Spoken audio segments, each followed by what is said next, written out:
Gintawag ni Senator Panfilo Ping Lacson nga mas malala pa sa pork barrel ang ginatawag nga leadership fund o unallocables. Suno kay Lacson, dapat naunta to ng mga sistema bangod nagahatag ini sa mga mamalidha sang kahigayunan nga maimpluwensyahan ang national budget antes pa magsugod ang deliberasyon sang Kongreso. Ginkumpirma ni Lacson nga sang ginapreparar ang 2025 national budget, gintanyaga ng mga senador sang 500 milyones ka pesos nga leadership fund halin sa Department of Public Works and Highways o kung DPWH. Sunod sa iyan, nalakip na ang mga allocation sa National Expenditure Program o kung NEP nga ginapadala sa executive branch sa Kongreso. Pahayag ni Lacson, hindi dapat mangin kabahin ng mga mamalidha sa budget preparation, bangod nga katungdanan o kung responsibilidad ini sa executive branch.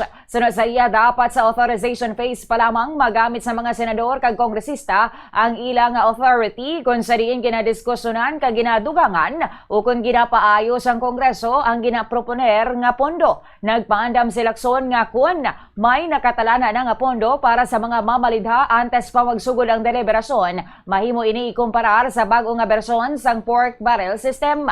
Ginkonekta ni Lacson ang paghimo sang ginapatihan nga leadership fund kanay anay DPWH Secretary Manuel Bunuan kag anay Undersecretary Catalina Cabral nga nagtaliwa na kag nagsiling nga nagwa ini sa 2025 budget. Apang suno kay Lacson, wala na sang amo nga alokasyon sa proposed 2026 national budget. Ginpahayag ini ni Lacson matapos ang statement sang pila ka kaangay niya nga senador nga nagpanginwala nga nakabenepisyo sila sa ginapahayag nga leadership fund. Gindugang ni Lacson nga ginapaluya sang amo nga sistema ang prinsipyo sang separation of powers sa proseso sang national budget. Hindi dapat makidip ng fingers yung mga congressmen, mga senators sa budget preparation because that is within the domain of the executive down to the local levels, mga LGUs.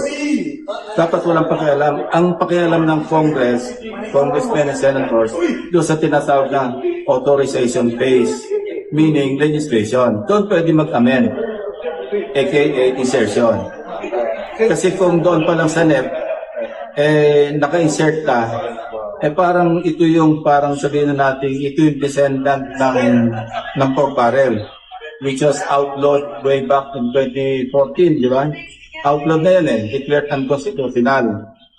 Pero ngayon, naka-invento na naman sa halip na pork barrel, worse pa, kasi ang pork barrel, doon na yung sa Congress Ito, executive domain pa lang, nandoon na nakialam na yung mga congressmen because ino-operan niya ng mga allocables. And what a term, alok. Si Senator Panfilo Ping Lacson.